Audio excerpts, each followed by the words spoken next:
MGM Resorts has laid off approximately 800 mid-level managers at its Las Vegas resorts over the past week, including supervisors, managers, and senior managers. You didn't hear wrong. 800 people, those who once kept the entire dream production machine running smoothly, lost their livelihoods overnight. And these aren't seasonal workers or unskilled laborers. They are people who have been with the company for decades, have managed hundreds of people, and once believed they were in a safe position. But the worrying truth is, no one is truly safe in Vegas right now. There's something deeply wrong when a city once built on the faith and hope of working people now pushes them into the abyss. Las Vegas was once a place where dreams were built with lights and faith. But now, the city still sparkles. But behind the scenes, some of the people who lit up the lights have thinned out. The fall of the Caesars was once considered the downfall of a giant.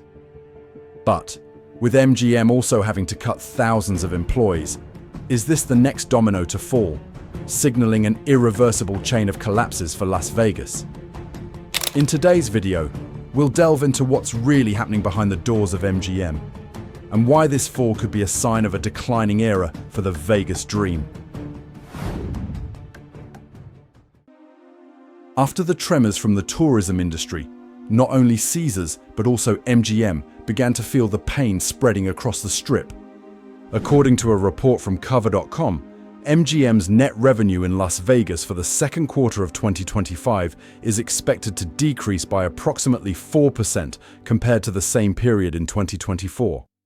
The number may seem small, but for a giant with average quarterly revenue of nearly $2 billion, that decrease is equivalent to $80 million evaporating in just 3 months, enough money to pay over 1,000 mid-level employees for a year. To make it easier to visualize, the occupancy rate at the MGM Grand decreased by nearly 4 percentage points, equivalent to tens of thousands of vacant room nights in a quarter.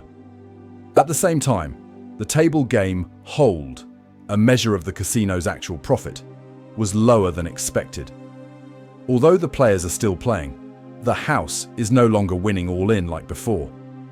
When these factors are combined, adjusted EBITDA in Las Vegas decreased by nearly 9%, equivalent to approximately $100 million in profits being scorched by the desert heat.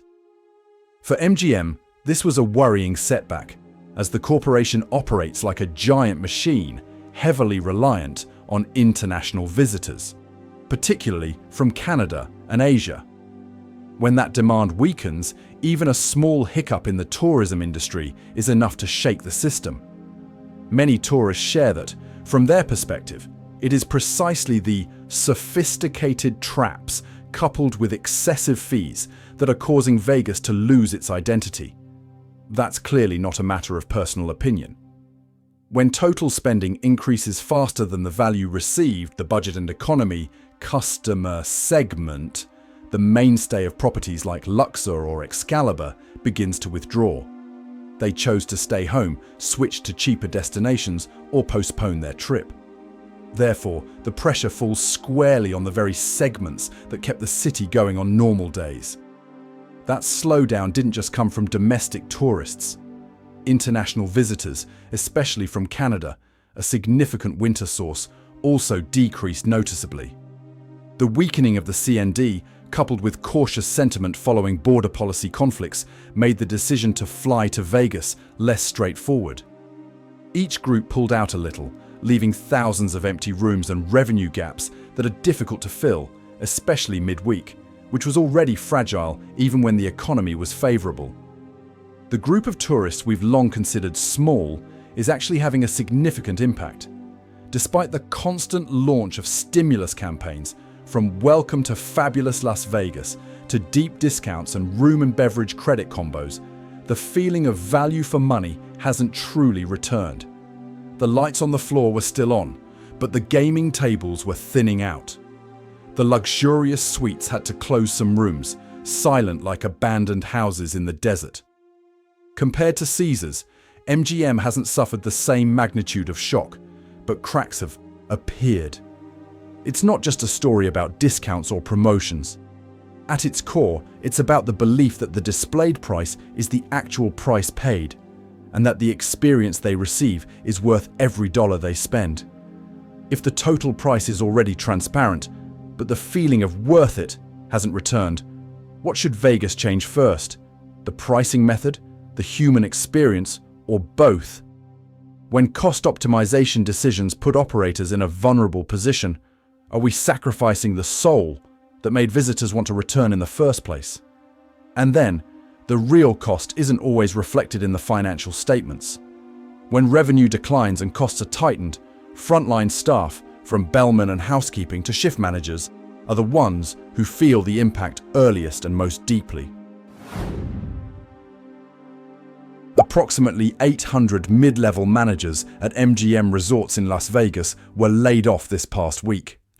Information spread quickly from local social media channels, describing the merging of departments and how supervisors, managers, and senior executives are competing for positions in the newly merged units. This is no longer a story of seasonal or low-level labor. The operational buffer between the front lines and management is being thinned. The official reason is often referred to in mild terms: restructuring, realignment. But the broader context is making many people ask, is the slowdown in tourism, especially on weekdays, coupled with poor casino profit margins, forcing the business to cut non-essential staff to maintain its EBITDA margin? No one outside the inner circle can make an absolute claim. What was clear was that 800 real people, many of whom had decades of experience, lost their jobs and income in a short span of time. Reactions on the local online community show a mix of shock and concern. One user wrote, "My heart goes out to everyone working in hospitality right now. This is worrisome." That worrisome feeling isn't just for management. If even the most stable levels are affected, how much safe zone is left for frontline workers, those who depend on working hours and tips? Beyond the scope of a corporation, the Las Vegas job market is also shrinking. According to data compiled by local media from the DETR, the Las Vegas area lost approximately 4,300 jobs in just 1 month, a sign of widespread stagnation in lodging, food service, and construction. In that picture, a large-scale management cutback is even more likely to create a chain reaction. The remaining staff have more work to do, customer experience becomes thinner, and midweek becomes harder to fill. History also leaves an indelible mark. In 2010 and 2020, when the hospitality industry froze, MGM cut approximately 18,000 employees across its entire system after a furlough period. For those who have been working for a long time, the memory of fired, rehired, fired again becomes a cyclical fear. Will this time restructuring be just a short-term adjustment or the starting point of a domino effect? Given the shifting travel demand, the total displayed price after junk fees makes buyers more cautious, and international visitors haven't recovered as expected. On a human level, each streamlined decision is not just a line on a spreadsheet, but a family story. The upcoming mortgage payment, next semester's tuition, plans for caring for elderly parents. Middle managers, who are the daily firefighters, filling in shifts, maintaining operational discipline, and connecting policy with reality, when they are absent, the resilience of the service system is noticeably reduced. It's easy to understand why locals start talking about the quality of the experience before they talk about room rates. Las Vegas is still lit up, but behind the stands, the people who illuminated the lights have thinned out. The question isn't just how much to cut to stay within budget, but who to keep to maintain trust, between a market that reminds us that numbers can recover and people who, if they leave for too long, will find it difficult to return. And if the cuts at the top of the tower have already sounded, what will the ground floor on the front lines face in the coming months? Beneath the dazzling neon lights, there was a more pervasive and silent effect than any table tapping. When Caesars slipped out of the S&P 500, it wasn't just a financial shock for them. It was a wake-up call that the entire travel and entertainment industry might face the next domino effect. MGM, one of the symbols synonymous with the Las Vegas dream, could now be the next domino teetering under the ripple effect of that shock. When a major player is pulled out, investors sensitive to market indicators will immediately reallocate their capital. The removal of Caesars from the S&P 500 from September 2025, according to financial news reports, has created a domino effect.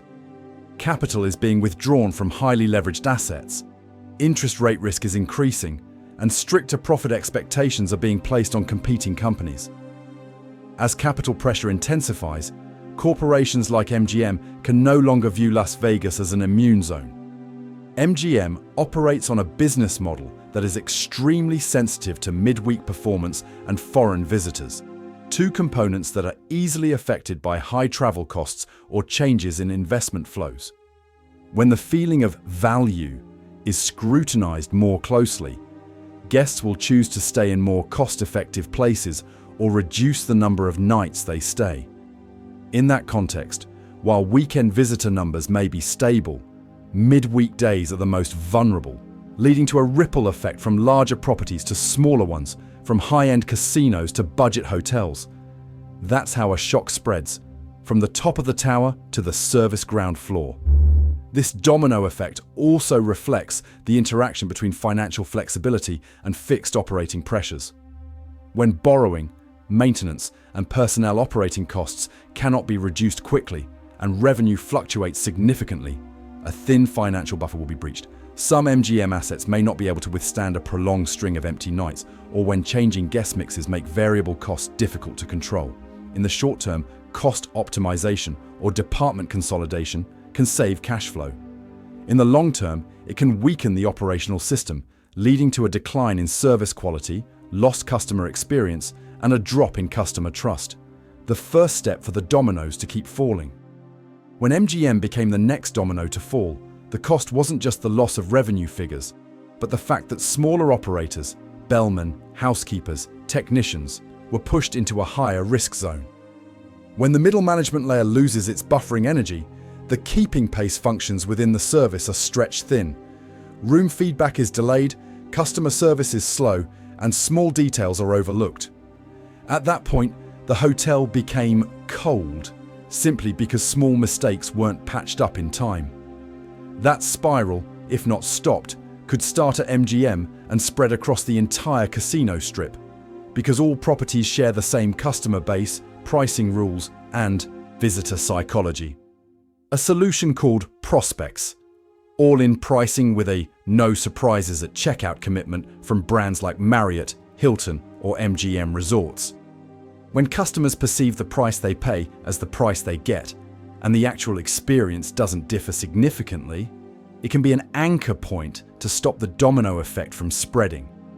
Additionally, focusing on midweek performance, promotions for international guests through partnerships with airlines, visa companies, and investing in frontline guest experiences could become a confidence booster when investment flows are limited.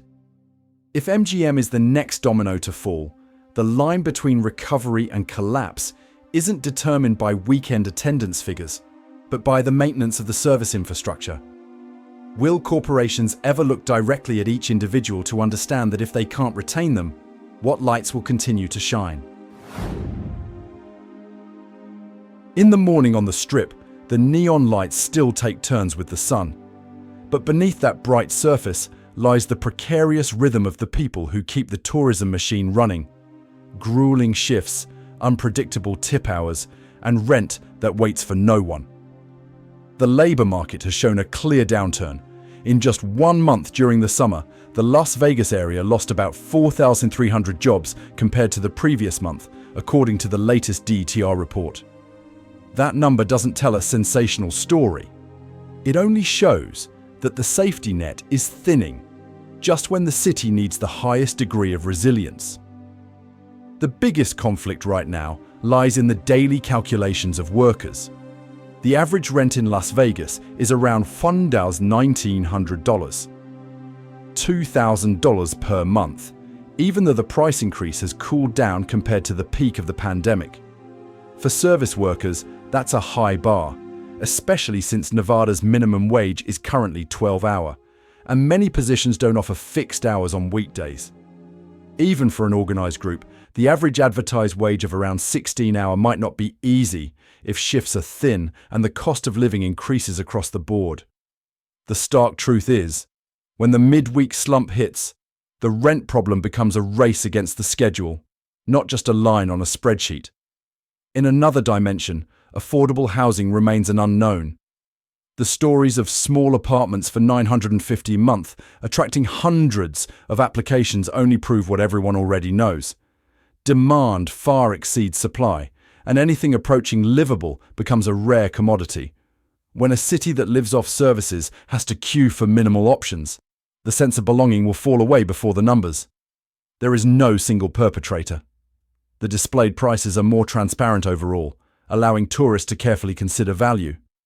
International tourist arrivals are still below expectations, and post-pandemic residential shifts are driving down rental prices from their peak, but they remain high compared to service affordability. Beneath that painting, workers didn't leave Vegas. They just left their comfort zones, taking on extra part-time jobs, switching to shifts far from home, or moving to the suburbs to make up for the shortfall. In return, the quality of the experience, which once made Vegas famous, was the first to be affected by small details that no one had enough time to care for. If Vegas continues to optimize spreadsheets without optimizing the lives of its operators, will the beautiful numbers be enough to keep tourists coming back in the long run? And if workers no longer feel they belong here, who will be at the door, smiling and saying, "Welcome home," every time we return? Let's start with an hourglass. When a grain of sand falls, we barely notice. When the bottleneck begins to clog, we hear the sound of time. After Caesars left the S&P 500, the market understood that the bottleneck had shifted, and all eyes immediately turned to the remaining names on the strip. The exclusion of a big player from the index is not just a change in passive capital flows. It signals that profit expectations, the cost of capital, and the risk tolerance of the entire industry have entered a more rigorous testing phase. In that mode, the question, "Who's next?" should not be read as a death sentence, but as a test of the endurance of each business model. Endurance, first and foremost, lies in the breathing rhythm between sets.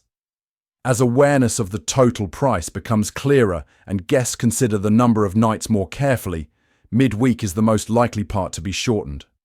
Recent data shows significant inertia. In August 2025, Las Vegas saw a 3.7% decrease in room capacity and a 7.4% drop in ADR compared to the same period, leading to an 11.7% decrease in RevPAR, a telling snapshot of the fragility of weekend and major event revenue generation. When the midweek cushion deflates, assets with high fixed costs, dependent on mass traffic or soft price segments, will hit their ceiling sooner. That's where the next domino can tip, quietly but persistently. Next is a mixed audience. Businesses heavily reliant on international guests, conference groups booked far in advance, or price-sensitive middle-class groups will face parallel checks. On one hand, long-term booking calendars will freeze for a few beats. On the other hand, short-term decisions will be made to cancel an additional night because total spending exceeds psychological thresholds. In the context of US travel predicting a return to international travel to the US. In 2025, the question of who can retain weekend customers will quickly distinguish between sustainable capacity and event-driven peaks in revenue. So, who's next? The fairest answer is, any model that manages midweek on its own views the total displayed price as a marketing up and down button and sacrifices the human layer to maintain short-term metrics.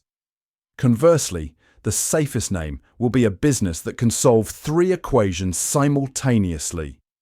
Transparently value from the booking page to the checkout counter.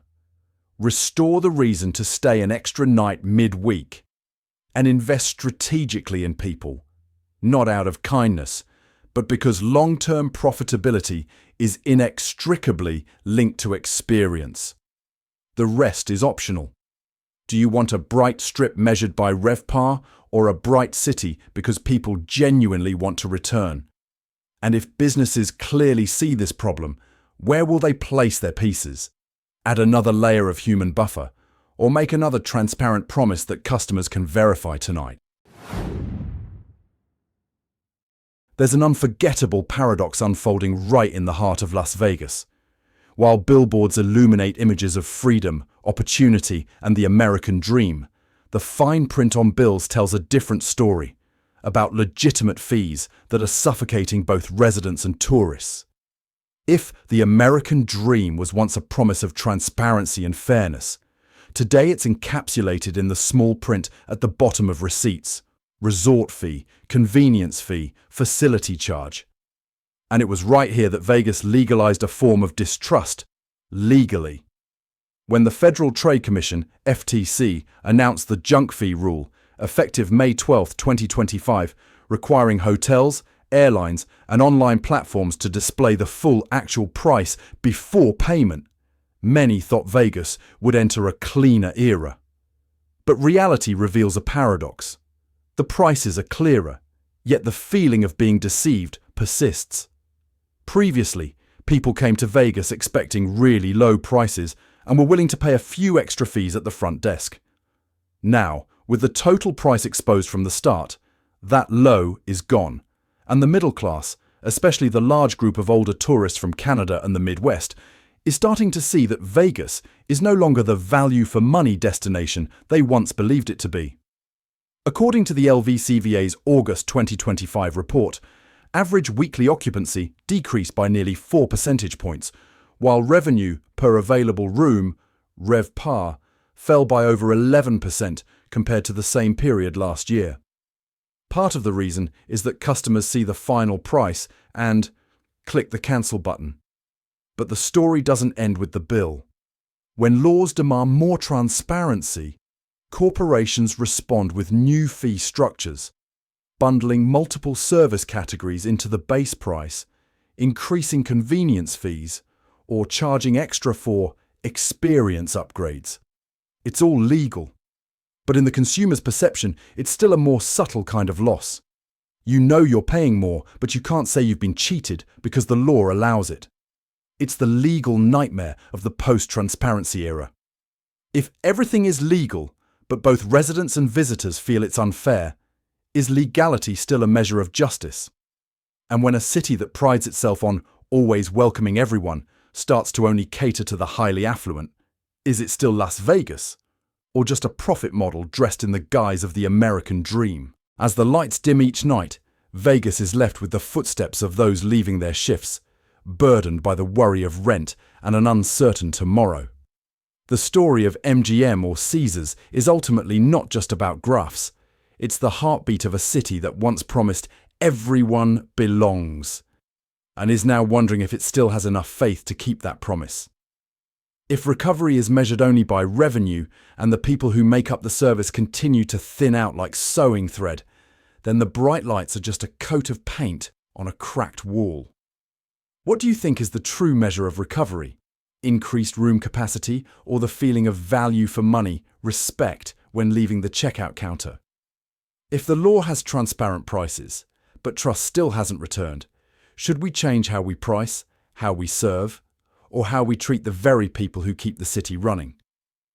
If you find this story thought-provoking, please like the video so the algorithm can reach the right audience, share it with a friend who loves Vegas as much as you do, and subscribe to the channel so you don't miss the next part, where we try to simulate a transparent mid-week package to see if it's enough to keep both tourists and workers.